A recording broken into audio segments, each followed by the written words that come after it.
All right, everyone. I am super excited about this part coming up right now. Increased sales. Let's get to it. So, I broke this down into the 6-step sales maximizer checklist. Number 1, check yourself. Number 2, risk removal check. Number 3, why now check.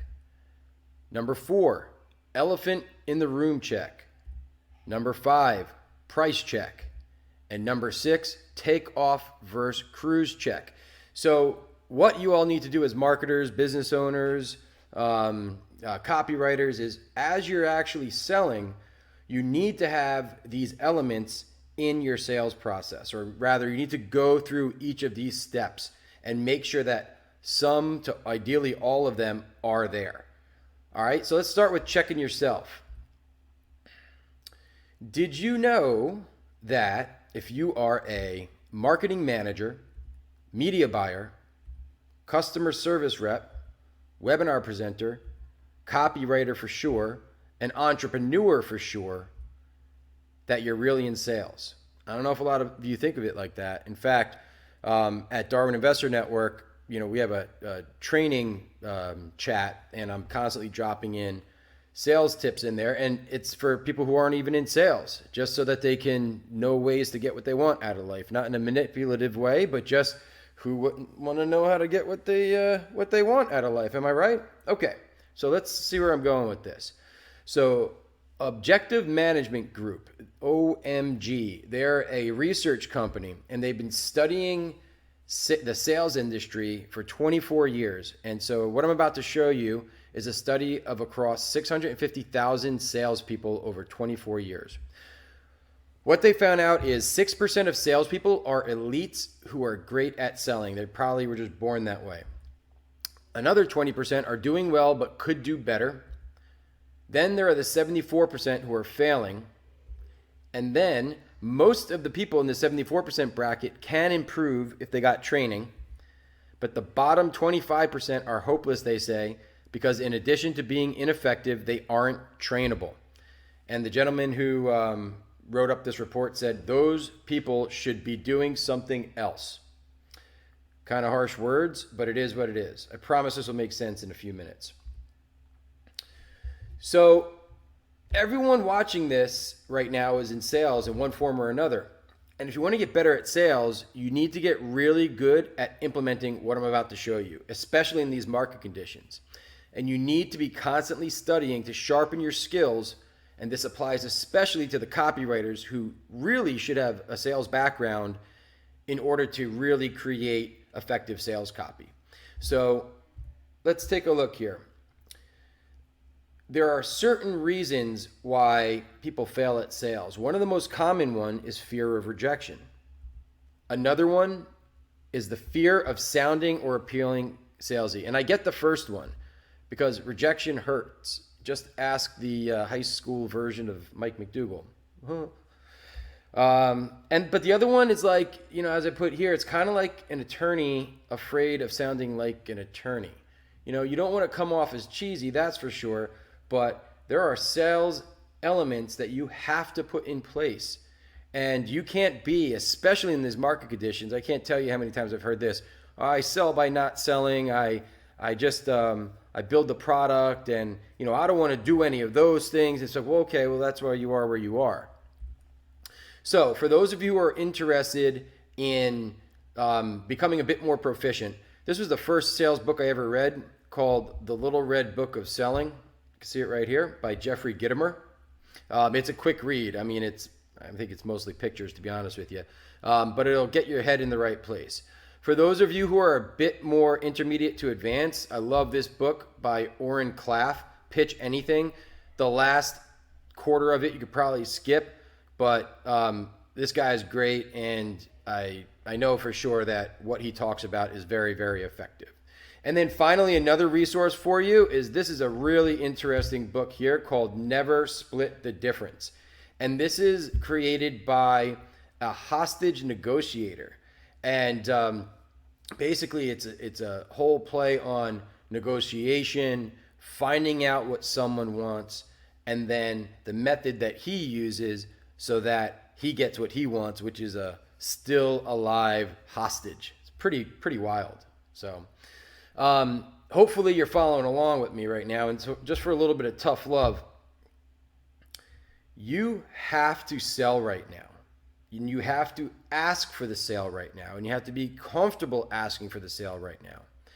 And when you apply what I'm about to show you, your sales ratio is going to go dramatically up, your close ratio rather. You have to blend these techniques. You don't have to do all of them, but you're going to have to do some of them. And hopefully you're following along with my point here is, if you're listening to this in one form or another, you're in sales. And if you're not, all this is kind of going to be a little bit pointless, right? But trust me, you are. All right, let's keep going. So the next section, after you've checked yourself and made sure that you're proficient in sales, is your risk removal checklist. So, as you all know, many investors are freaking terrified right now, all right?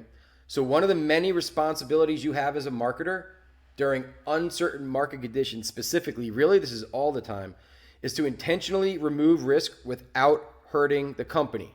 You don't want to remove risk and then cause another problem. You don't want to solve one problem and then, put the company in a hole by making a bad deal or a bad offer that ends up, having major refunds or chargebacks or you're upside down on costs. So you have to think this through. But at the same time, it's still your responsibility to figure out how to remove risk, especially right now. So I'm going to give you some ideas for that.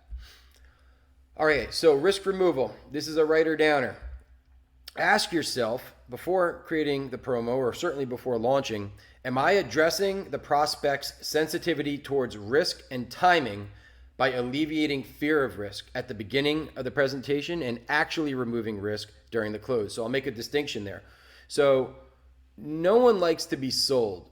And when they're going into any form of presentation online, they know that there's going to be a sales pitch at the end, unless they're new, which they're not going to be. So therefore, they're going to be sitting there waiting. In fact, I'm a salesperson, obviously. I'm a really easy sale for multiple reasons, multiple psychological reasons. I am a very easy sale. So I have my guard up, actually, where I'm just like, I have a gatekeeper in me that's like, nah, I just don't want to begin the conversation because that thing is shiny and I'm going to buy it. So same thing. A lot of people have that. So they're coming into whatever the environment is that you've created, and they're going to have their guard up. So you want to diffuse that right from the get-go.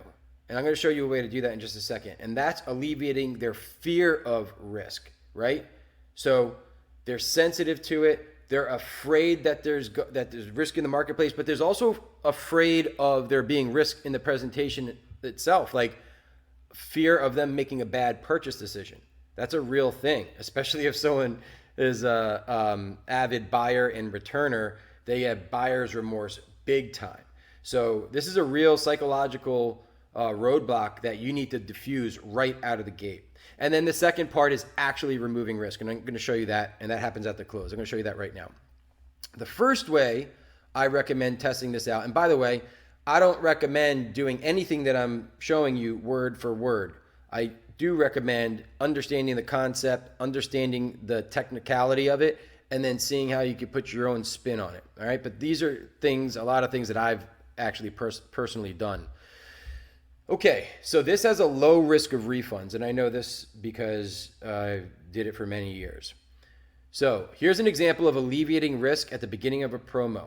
It's a risk neutralizer promise. So you have to have the back end as well, but we're going to go at this in reverse. You can say something like this. By the end of this presentation, you'll find out how you can try this system out 100% free, risk-free. Truly, that is how certain I am that this system works exactly like I say it does. So now they know you're taking their guard down substantially. This is going to help across the entire presentation. As soon as they start sensing that there's a sale coming on, a lot of people who are just not buyers, they bail. That's why right at the top of the hour on any given webinar, you're going to get a 10 to 15% drop off, even if everyone seems to be, even if the room held the entire time up until then. They're just like, okay, here comes the pitch. I'm out of here. All right. So this will diffuse that largely.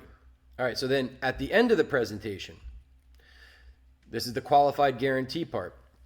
I'm certain that you'll love my program that I'm giving you. I'm so certain that you'll love my program that I'm giving you, a bulletproof 100% money back guarantee. That's not it. This is it. All I ask is that you prove you've given the program a fair try by placing at least 2 trades per week in a paper trading account over the next 60 days. If after 60 days you don't feel this program is right for you, just show us that you put in the minimum required effort within your paper trading account. And if you aren't happy with the program, you've risked exactly $0, and I'll be happy to give you a full refund. So think about what's actually happening here. So that is a very reasonable offer for someone who's about to buy, right? It's like, okay, you have a little bit of an obligation as a buyer now to take some sort of an action. And as long as you do that, then, hey, after 60 days, you can get your money back. So I'll tell you that this particular strategy, the longer the period is, the longer it works against the buyer. So just keep that in mind, because what they actually have to do in order to qualify for a refund is they have to show you a printout of the paper trading efforts that they did that are all, there's dates on them and whatnot. So this isn't a trick. It is a technique to make sure that the people who are buying aren't coming in and ripping you off. Think about how often someone comes in, they consume your product, and then they refund it. It's a crime, literally, right? So a lot of the people who are refunding, they're just ripping you off. So this is a protection for you that also protects them, but they do have to take action.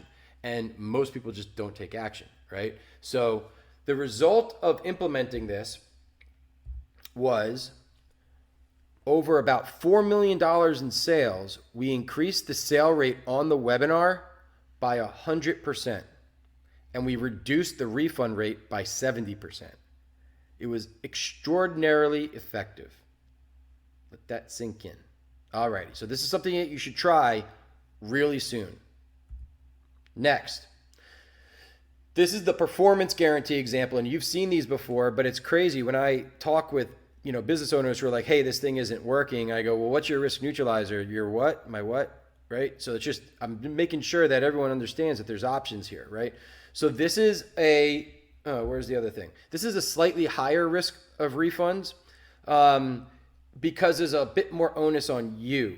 So this is where you're saying our system, our trade alerts, our guru, our newsletter, whatever it is, and you have to know your product. That's why I have X, Y, Z in here. If our system doesn't identify X number of trades that generate Y result in Z period of time, we're happy to refund 100% of your investment today.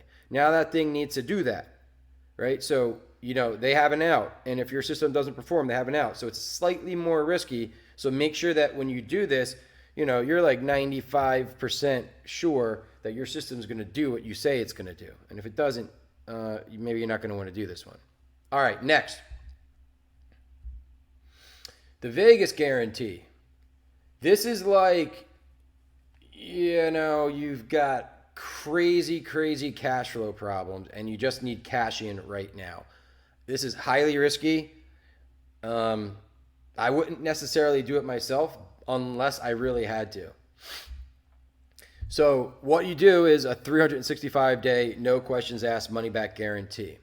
The right way to actually do this, though, is to say they have to remain in for 365 days. That's the right way to do this. So on one hand, it could get you some chargebacks. On the other hand, it could generate a lot more sales than you were going to anyway, which would probably fix your cash flow situation right now. But if you continue to do the things that you were doing before that put you in that cash flow situation, when you get a ton of refunds a year later, you're going to be hating that you even saw this. So just keep in mind that there's certain strategies that are a bit more aggressive that are tools for different scenarios. This would not be my go-to, but if you're like, man, I really just need to get cash in the door this weekend, then this could be an option for you. All right, what's next? Ooh, okay, how about this? Would you believe me if I told you there was a sales strategy developed in the 1800s by the railroad industry that's proven to make a prospect 75.4% more likely to buy your product, that allows you to give a substantial temporary discount on your product while maintaining a product's price integrity, and is designed to positively impact your immediate cash flow scenario. Would you believe me? 1800s, the railroads.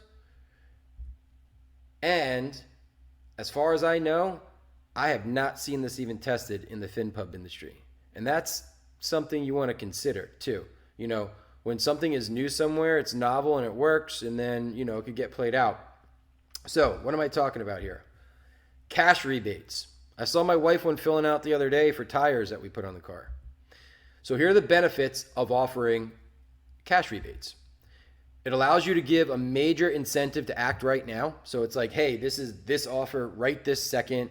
You know, products normally, you know, $1,000, you can get a $400 rebate, but you have to act right now. So you're able to give a $400 discount without messing with your price integrity, right? So you don't actually need to reduce the actual price point of your product. That gets messy. When you have a product that you sell for $2,000 and then it's not like on some upsell sequence somewhere, it's right out in the open, it's on your website, people are buying it, and then you come in and you're like, hey, I heard that someone bought this for $1,000 over here for this offer. I mean, it could get kind of tricky. So you don't really want to do that unless you have to.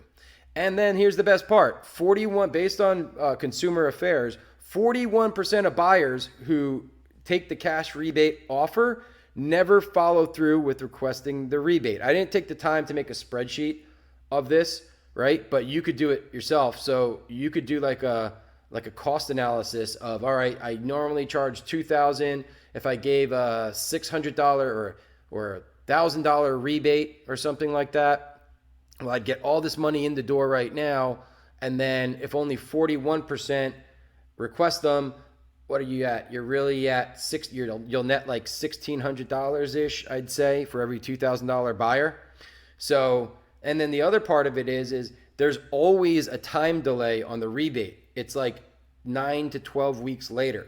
So from a cash flow standpoint, you could like really, really increase the sale of your big ticket products. I mean, I don't really recommend doing this for a small ticket thing. You could even use this in an upsell to make them say yes right now, instead of it being like, hey, normally it's $2,000, but today you can get it half off. It could be like, hey, normally it's $2,000, but we're offering a limited time rebate that expires on, and then have it reset always for that day. You know, you have to get it today. Yeah, there's a lot you could play around with this. And so an idea to test also, when someone requests the rebate, you know, you could determine how you have them respond. You could even make them call in, right? So say they have like a $300 rebate that they're trying to cash in on, and they're a happy customer. Well, if they're actually talking to someone, you could be like, all right, well, we got a special going on where we'll double your rebate as a credit, and you could apply it towards any other product. So, I mean, look, if you're able to save a $300 rebate, which would normally just be like a refund, right? And get them actually deeper into your products, you know, into whatever it is that you do as a company, you know, deeper into your program, this is just like an even better buyer, and they're going to have an awesome experience with you. So I would love to see some of you all rolling this out. It just makes sense. Yeah, I'm going to do it. So not on the ad side, but definitely on some of the product stuff that we're working on. So this you should definitely test. And that brings up an adaptation hack, right? Because we are in a period, and I've said this over and over again, where everyone has to be adaptable to change. Look at other industries for ideas. Everyone looks up, down, left, right in this industry, seeing what their peers are doing. But really, you should be looking at other industries, big, scalable, high-scaled industries that have totally different ways of achieving the similar objective, which is to increase sales, you know, increase ROI, lower cost customer acquisition. So that's something that if you don't do right now, you really should be doing. All right, let's see what's next. Next is, hopefully you all are enjoying this so far. So we talked about like looking at yourself and making sure that you're proficient in sales, because, you know, everything that you do in this entire process about revenue generation is sales in one form or another. We talked about different ways you could remove risk. So now we're going to talk about why now. This is another thing that has to be in your promos. So why now check. You must have reason why copy worked into your sales presentation every time. Every time. Here's an example. This is a copy I just made up. I'm willing to make you an offer, but I'll be honest, there's a catch as to why I am doing this. There you go. So you're saying, here's why I'm doing this. You can gain access to the fill in the blank name of the product that I'll be selling for a full $1,000 in the very near future for only $199. If you agree to give me your honest feedback, which I could use either for a testimonial on my official release, or if the feedback is if the feedback is for some reason subpar, so that I can use your feedback to improve the product for you. There's a lot at work here. There's goodwill. There's this sort of like head fake of, okay, now I got to do something for them. Oh, that's not that bad. Yeah, they really actually care. So there's a lot going on here, but really it all stems from the whole reason why. It's widely known that you need reasons why, but I don't know if it's widely known within this industry that you need to have a reason why you're doing it in every single sales effort that you're doing. It has to be there. So here's an enhancer, a why now enhancer. Again, a lot of these things, these are marketing concepts. I'm not making them up, but what I'm trying to do is show you that there's a process to marketing. Marketing is not just the art of sales copy and having a great product. It's probably about 75% process. So next is time-based scarcity. So same example, right? I'm not going to read the first part, but now a little mini sale, a mini agreement. Sounds fair. Okay, right? Sound fair? Okay, great. Now the time-based scarcity. And by the way, again, this isn't something that I'm saying you go, rip off word for word by any means. You should be able to take this, or your copywriter to take this, get some ideas, and make sure that these elements are worked into the close. Like literally check them off the list. Unfortunately, you'll need to move quickly. My official launch is on whatever date. And so I need enough students to go through the program, achieve success, and then have enough time to write me their feedback. So if you go to this link here, which is the link to the promo and the checkout page rather, and the page says, sorry, promo is over, then I'm sorry, but you'll have missed this opportunity to get this product for 80% off. Again, a lot going on there as well, but basically it's letting them know time sensitive, urgency, right? So they need to go and they are going to fear of loss. It really ties into fear of loss. So next, why now enhancer number 2, quantity-based scarcity. Same thing. I'm just building upon this one example. So down at the bottom. And don't hate me, but one last thing. You want to sound real in your copy too, right? Like you're having a conversation with them. I simply cannot allow more than 200 investors in on this initial offer. There's no reason I would need more beta testers than that. That's basically something I left out at the top. As this product would easily sell for $2,500 if I had decided to price it that high. So the official $1,000 launch price is a deal as it is. And that is called stratification. That's when you take something and show something that's really expensive and show that so that the thing that's moderately expensive seems reasonable. Maybe not cheap, but reasonable. All right, hopefully you're following along. I'm moving kind of quickly. Did you notice this on the sequenced offer, the Get the Dog in the Cage demo, when I just knocked some copy out for all this stuff, but it naturally flowed. So you probably don't know me, and that's the way I normally like to keep it, but something changed, the economy. So many people are out of work now and in need of income that I've come out of retirement to teach traders a new way to make side income in just 15 minutes per day. So basically, I was working in reason why copy into why am I giving, past the sniff test. All right, so they're giving me more free stuff. What's this all about? Okay, he's got a reason why. It doesn't even matter what the reason why is usually, to be honest with you. There just needs to be a reason why.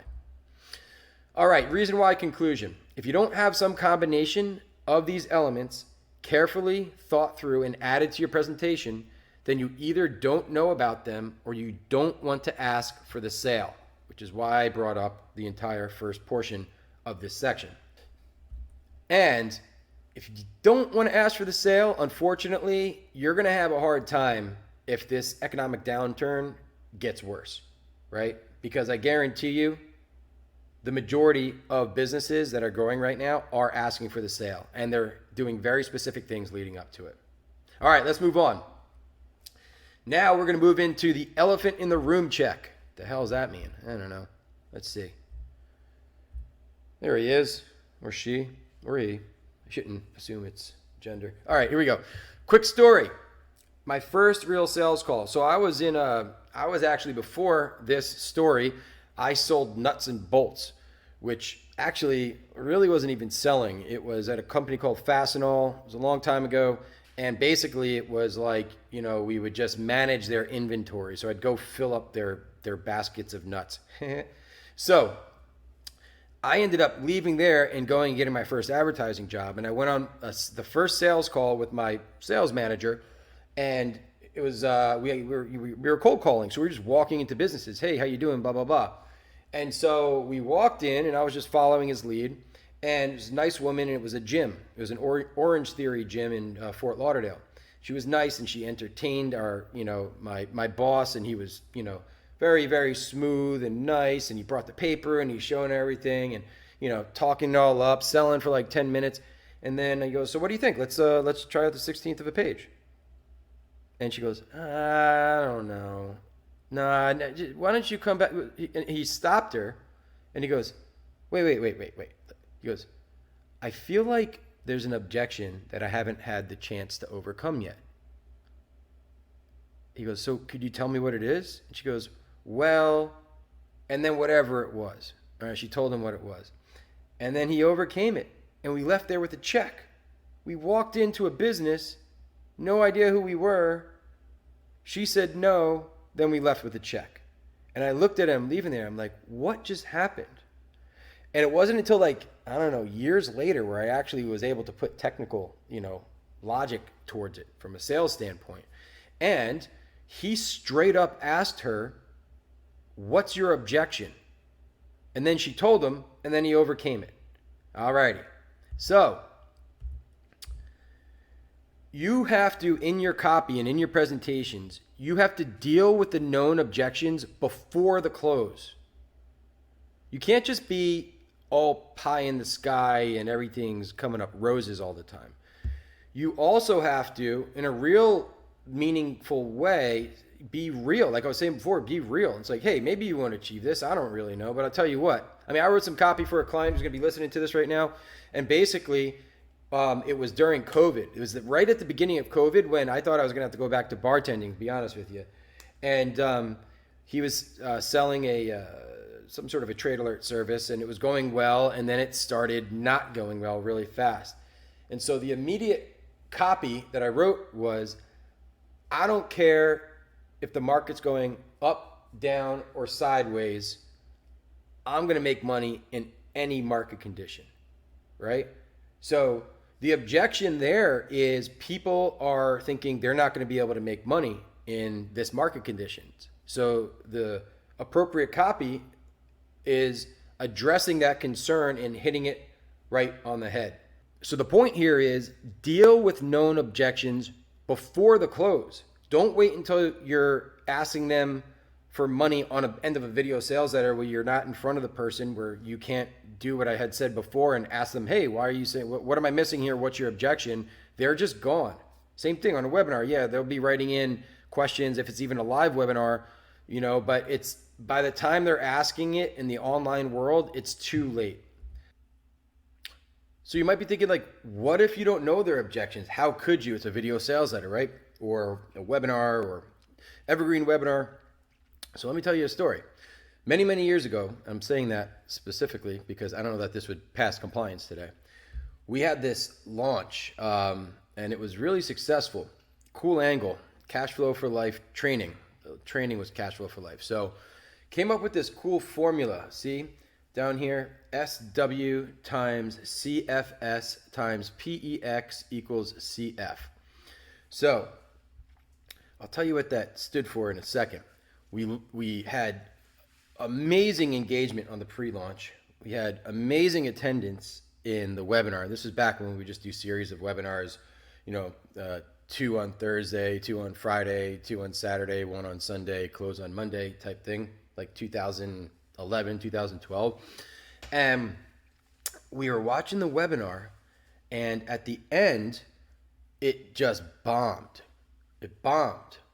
And I'm like, this makes no sense. I might have been inclined to just throw the whole promo out, But nope, what I did was I saw every single step, like I was telling you earlier, the opt-in engagement. We had a launch blog where people were talking about it, watching the videos, everything. And so all the way up to the webinar. And so I'm watching the webinar, and at like 27 minutes, we lost 40% of the room. 40%. Normally, we would have we'd maintain the same level right up to the top of the hour. Right at the top of the hour, 10% would drop out immediately because they either A, only had an hour to commit, or B, know that the pitch is coming up. So it just killed it. It killed the room. So I looked at what we were talking about right at that point. So here's what the original formula was. This was actually the remake of the page. The original formula stood for SW was small wins times CS, which was credit spreads, times PEX, which had to do with a performance enhancer, equals CF, which is cash flow. As soon as we got to the section that was CS and they saw that CS stood for credit spreads, everybody left, or 40% of the room left. Why? Because as soon as someone knows what something is, they assume they know what it does and how to do it and what it should cost. And immediately they left. So what did we do? I took that piece of information and changed the formula, got everyone into the room, changed it to CFS, which was cash flow strategy, changed just those slides, and let them know that we're not going to go into the details of what CFS is. They'll learn after they buy. And it fixed the conversion rate right away. To what tune? It was failing. It was at a 3% conversion rate. After that change, 7%, right? So there was an objection there. There was an objection. They weren't telling us what the objection was. I just kind of took a guess because it correlated exactly with where we explained it was credit spreads. So remember from when I was talking about congruency in the second module, and I said that you have to map each step out and you have to know industry standards of each step. Well, being in the webinar business, I knew what the room should hold at. And the webinar itself is its own series of steps. It's its own progression, right? So like I was saying, the spreadsheet that I had showed you at the beginning module, the congruency issues between steps, that was very basic. There was like five different sections, 5 different areas that we were tracking. In reality, there might be 30. Everything has to get broken down to the basics. Then you could diagnose issues just like this. Think about it. If this was that one client I was telling you about who's been in the same spot for years, he would have thrown this entire thing out. But I have the numbers and I was able to see where they fell off, and there was a hidden objection that we were able to identify and overcome. All right, hopefully that makes sense. All right, here's one last story. And this is an old story. Been doing this for a long time. This was a Forex launch in 2009. And we had same sort of scenario. We had all these people in the webinar and no one was buying. And we just couldn't understand why. So I had an idea, and I was right next to a tech person at the time. So we configured an exit pop survey. I'm like, let's find out why they're leaving. So they're going from the webinar to the sales page and then not buying. So we created an exit pop survey. And we asked them one question: could you please help us improve our offer and tell us the number one reason you decided not to purchase today? And guess what? They told us. And they all had the same reason. They thought because we marketed it incorrectly or we weren't being clear enough, they thought it was live classes. They didn't understand that it was an actual course that was pre-recorded and that there was a live component that they could join. So we went back, used that information the very next webinar.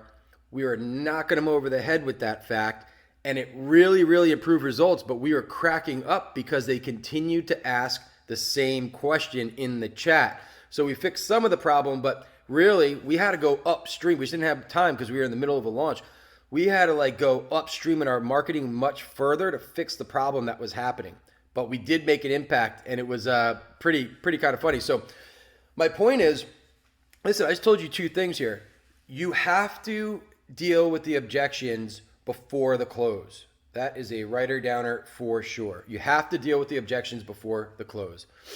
If you don't, and the sales are not what you want them to be, and you have the capacity to, in like Evergreen Webinar or some sort of Evergreen webinar system or some sort of video player that shows you where people are dropping off, it's your job to know what the normal fluctuation of attendance is for a well-performing webinar or video sales letter.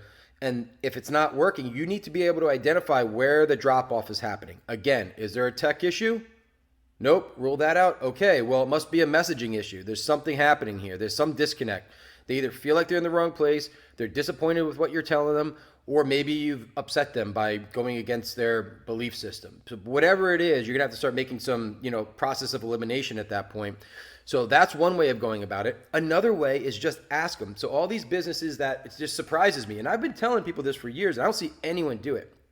So when you have a video sales letter and it's not converting at least 1.5%, you should turn an Exit Pop survey on for like 2 days, a day, 2 days, a certain amount of traffic, and just find out why they're leaving and not buying, because that's unusual. It's unusual. It should be at the very least 1.5%. I saw this presentation one time. It was Chet. I can't remember the guy's name. I don't want to mess it up. Very, very famous guy, passed away very young. And he was in a room with 100 people. And he goes, how many people here are in the market for buying a car soon? And 30 people raised their hand, right? And he goes, how many people are in the market? I'm not 30 people, 3 people. How many people are in the market for a house soon? 3 people raised their hand, 4 people. And so what his point was is at any given time, there's about 3% of the marketplace who are just about ready to buy your stuff anyway. So if you're converting at 1.5%, you're actually selling people against buying your product. So when you're at like 5%, which we see sometimes, or 7% even on like a video sales letter, you're doing really well. You're hitting all of the points just like you're supposed to be. If you're at 1.5%, that means that you're either going really kind of like mass market, or you're missing certain things. Hopefully this makes sense. And if you're not at least 1.5%, you should have a small period of time where you're setting up an Exit Pop survey, collect that data, look at it, and make changes to your marketing, and that should help you very much. All right, so we just covered the elephant in the room. Hopefully that made sense. Now we're moving on to price check. Here we go. Okie dokie. You all, okay, here's one thing I want to make clear. There's major copycat syndrome going on in this market. And it's okay to some degree, because a lot of the things that copied are a lot of the things that work. The more they're copied, the faster the tactics tend to burn out. On top of that, not even just in terms of tactics, but on the entire ascension model. It's a smart model. Tripwire to your upsell, to your next upsell, to blah, blah, blah, blah, blah. Very, very common, and it's a really effective way of separating money from, the person that has it. But I want to challenge everyone to think a bit differently right now, and not necessarily just test the same method of ascension, right? Everyone creates new offers, but they really stick to the same method of ascension. So here's a scenario. Again, overall direct response conversion rate across all industries is 1.5%. So if you've got a $27 price point, I don't think you can see my mouse on this thing, so just the next column over, the front end price point, if that's $27, and you have an upsell price point of $297, and the upsell take rate is 15%. So if you imagine you sold 20 units of the front end, that means you would have sold 3 of the upsell products. That would have generated $1,431 in revenue. Divide that by the number of front end units sold, 20. You have a average cart value of $71.55, right? And so then you're like, okay, so I have to acquire customers for $150. That way I'm close to 50% break even. Or, my boss really wants me to be at $125 cost per acquisition because we don't know if we're going to make it up in the future. Like when things are good, this method works really well, but there's an inherent risk with doing this. Yet it's basically, with a few exceptions, all I really see anyone do. I mean, we have clients right now that are going big, direct to $2,000 products with CPC that are doing well, really well. Multiple, actually. We have ones that are going direct to perpetual webinar selling a $2,000 product right now that are doing really well. So don't think that the job stops at just creating a new product. The job of marketing, the job of sales is to test out other models entirely to figure out what combination of product, messaging, and ascension model, or even descending them, works. So consider this. Here's a scenario, and this is totally doable. So now I dropped the conversion rate to 1%. What if you were to take the upsell product, which is technically what you're really trying to sell in this scenario, which means you're really trying to sell the $2,000 thing or $1,500 thing down the line, and you're probably trying to really sell the $5,000 complete package down the line, right? So you're moving them up this thing. So what if your marketing was really on point and you're doing everything right and you were removing risk, you were effectively selling them on every single step, you were bringing the right people to the sales page after they've been through an effective process to get there, and you're not pushing them away en masse, and you're using all the risk neutralizers, everything that we're talking about today, right? If you have a $297 price point product, you should be able to convert cold traffic at 1% to a $297 product. Totally doable. We see it. We just don't have a lot of those offers, but we see it. And when we see it, it makes a whole lot of sense that we see it because it's not miles of difference. I mean, we're not talking, this is still $297 is considered a medium ticket price point. So $297 to $500 is like a mental barrier. Anything below that's going to be low dollar, and anything above the 500 is going to be a new barrier. It's going to be high price point. Don't even do the 700. I mean, it doesn't make sense. In fact, we did a lot of testing. We had a $2,000 product that we were selling for years. We're like, well, will we sell more if we sold it for $1,000? We sold a lower conversion rate and therefore less units at half the price. So pricing is a really interesting thing, and you do have to play around with it. And that's what I'm talking about right now. What I'm talking about is moving the revenue forward, moving it forward. You don't have to do this. I'm going to sell them this and then this and then this. Everyone takes that so literally. If you have a good product in your upsell that you're currently selling for $297, whatever the appealing thing is for the front end offer, give that as a bonus along with it for free. Value that at $100, right? So do the marketing, put your marketing effort on what you currently are having in this scenario as the upsell price for $297, and make that your front end. Now let's imagine there's no upsell. We just don't have an upsell. And we have 10 units sold. That would be $2,970 in revenue divided by 10. Boom, you have an average cart value of $297. So in this scenario, now your volume might be lower or it might not. But in this scenario, you're going from a $71 cart value to a $297 cart value. It's remarkable. And especially if we're in a period where people are pulling back, do you need to be going mass market with customer acquisition that may pay off in 6 months? No, you don't. You really need to be moving that revenue forward right now. So all of you should be in your marketing departments coming up with a plan to test this and just work on these numbers. How do we get a $297 front end price point to convert at 1%? And you'll be surprised. If you do all of the things right, it's totally doable. All right, but here's another scenario. And this is also totally doable. What if the conversion rate stayed the same? It's the same promo, and we simply add a $2,000 upsell, right? And now I went down. So I took the upsell take rate to 15, I brought it down to 5, and therefore I had to move the total units sold up. So everything else remains the same as scenario 2, except we're adding this upsell.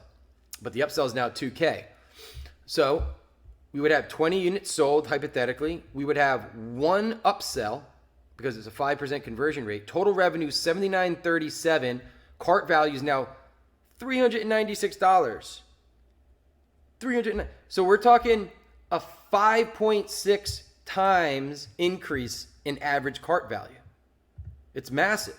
Yet everybody is either messing around down here, or they're doing and there's nothing wrong with this, but they're going, direct to big ticket. I love direct to big ticket, right? But there's this really obvious thing in between, and I feel like there should be a lot more of this focus right now.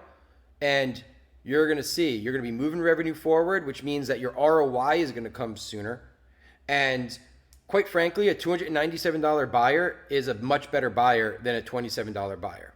So if we're talking about growing the business, one of the things that you need to be figuring out is, how do I work telesales into this entire plan? Because if you work with a telesales floor and you're able to send them $297 buyers, guess what? All of a sudden, you have a direct route to a whole new business model. And we're going to talk about that in a little bit.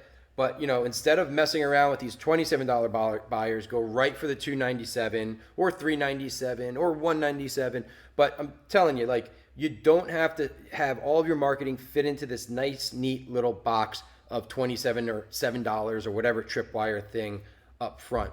And as Dan Kennedy said, whoever can afford to pay the most for a customer wins. And if we go back to the beginning of my presentation, we're in a scenario right now where I could see it. There are new players who are going to come up and just dominate.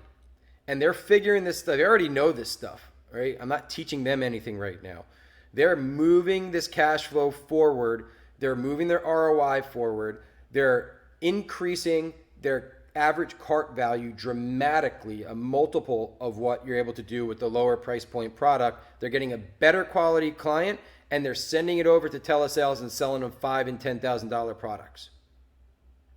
That's a business model that you should be aspiring to arrive at soon. Okie dokie. Last one, guys. Been going kind of long, but hopefully you're getting a lot of value out of it. Here we go. Boom. Takeoff versus cruise check. A lot of people who even know me pretty well don't know that I started flying airplanes when I was 15. I started logging time in training when I was 16. I got my private pilot's license when I was 17. I got my instrument when I was 19. Took a little break after September 11th. Went and got my commercial. I certainly was going to be a commercial airline pilot. But I met my wife, and she was kind of pretty, and I wanted to stay home and not be away all the time. So, they used to, when I was a kid, they made a lot of money, and then that's not the case anymore. So I'm I'm going to go a different route. So, but I can't help but think in terms of aviation for basically all of my business processes. So I want to tell you something. I want to and make an analogy here. And it has to do with the fact that, I spent a good chunk of my life just trying not to crash. It was a big fear that I had. So I do think in terms of mitigating risk and not doing something that's going to put me upside down or into the ground. So it actually takes more power to fly slow than to fly fast, relatively speaking. So what that means is when you're taking off, you're at full power, right?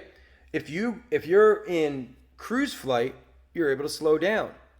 If you kind of mess up and you get a little bit too slow and you're about to stall, you have to put a tremendous amount of power in.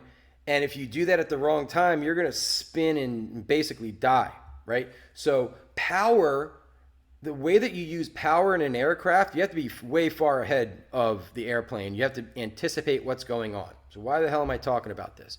Like I said, takeoff, full power, right? So cruise, what's cruise? So basically, and this applies to anything really. I mean, we're big into boating, and we have to get up on plane and then cruise once we get to the appropriate speed and trim everything up, and then you pull it back. And typically, it's 65% to 75% of full power. So why do they do that? They do it because of efficiency. It saves fuel because they're conscious of the fact that fuel costs money, and you don't have a tremendous amount of it. When you're in the airplane, you have to have the exact right amount to get where you're going and then some. And if you burn it unnecessarily, inefficiently, then you're just asking for it. So, okay, how does this relate? I'm going to talk for a second about attribution models and tell you how this relates. So back in the day, 10, 12, 15 years ago, everything was first in. You generate a lead from an affiliate and you're still paying them paychecks, 8 years later. I don't know of anyone who does that anymore. And when you're buying media, there's like no good reason to do that. Popular recently is a hybrid of last in, meaning the most recent click, and whatever their active list size is. And the reason they do that, they being clients and typically bigger clients, is because they're so used to cruising. They're so used to the market conditions that we've been in where they're growing, and management, rightfully so, is like, we need to focus on efficiency. I don't want to buy the same traffic over and over again. I don't want the same person. I don't want to pay for someone that's already in our email list to see our offer when they're already in our email list. They give directives to the lead gen team. Do not buy the same lead more than once because X, Y, and Z, which I agree with if it's like a database building type product. But if you're bringing them directly to the video sales letter, I wholeheartedly disagree right now, not in these market conditions. And it's for the same reason I was just talking about. It's an efficiency function. It's a smart thing to do when you're cruising. But unless you're cruising right now and you're like pulling your power back, so to speak, by not attributing revenue to the appropriate traffic source, which was the last touch, then you are damaging your business right now because you're not actually looking at the full picture. You're looking at an optimized picture for a different business condition.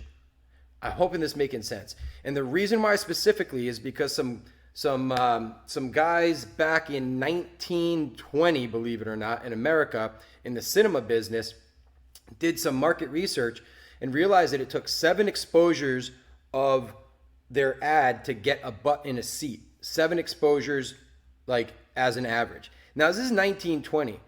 This is like, I don't know, before most types of marketing besides newspaper, right? And some guy saying, hear ye on the corner. Now, people are seeing like 10, 20,000 ads a day. So just think about what that does to dilute your message. So when you are operating off of a last in hybrid model in these conditions, you are intentionally discrediting or even blocking the entire effect that gets people to buy in the first place, which is repeated exposure to the offer. Now, I'm not saying go overboard with it, but what I am saying is if you're down right now in revenue and you're not up, and then you're directing your team or you yourself are just moving forward as if nothing had changed, you're looking at the wrong data set. The right data set are what's the net result of revenue for net spend that I'm doing right now? Because your email list, it's a channel. That's one channel. If you have an SMS list, that's another channel. If you have people coming back to your website all the time, that's another channel. If you have affiliates marketing, that's another channel. If you try to, right now, when you're trying to get back to growth, again, this doesn't apply to you, I suppose, if you're already you're just humming and growing at a really fast pace, all right? But everybody else needs to listen up because it's problematic. We have tracking system capabilities, and everyone who works with us that doesn't have that set up yet, I'm going to ask that we get that going in January. It's extremely eye-opening.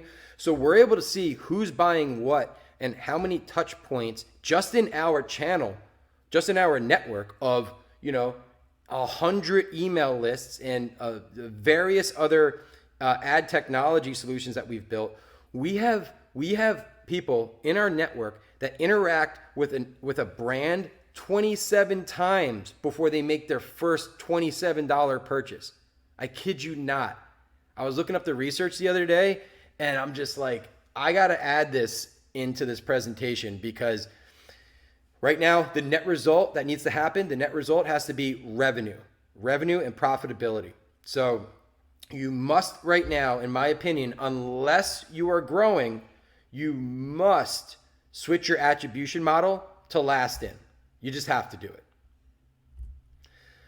Woo! All right, that was a lot, guys. It's like almost an hour long, maybe a little bit shorter. Hopefully you can see how passionate I am about this. And it's been a really fun experience for me to put this together. And I'm really excited about the next module as well, where I'm going to show you not about making more sales like I just did. And hopefully you guys see how you can apply some of this stuff. Hopefully you're saying, all right, I'm not doing that. I am doing that. I'm not doing these three things. And trust me, these things work. I'm not guessing. These work. Everything that I taught you today works. You should be doing as much of it as possible immediately. But the next chapter, the next module rather, is going to be about how to reduce refunds. I said earlier on that people think that the sale ends after the transaction is done. But the real sale ends when you've developed the customer that hasn't refunded and they're continuing to buy more of your stuff. That's when the sale had ended. And arguably it's not done then either. Because if you fall into that trap of, oh, my job here is done, and you've got, $1 million in sales and you have a, $1 million in refunds, you're just moving money around. You're not making any profit. So, and that's obviously not going to happen to that degree. But, we've done promos back in the day where we had a 50% refund rate because, multiple reasons. How do you think I learned most of this stuff? Doing it wrong. So, the refunds are going to happen, but you really got to have a specific effort on your campaign planning that says, here's how we're going to handle refunds. And that's what I'm going to talk about next. I hope you enjoyed this. See you soon.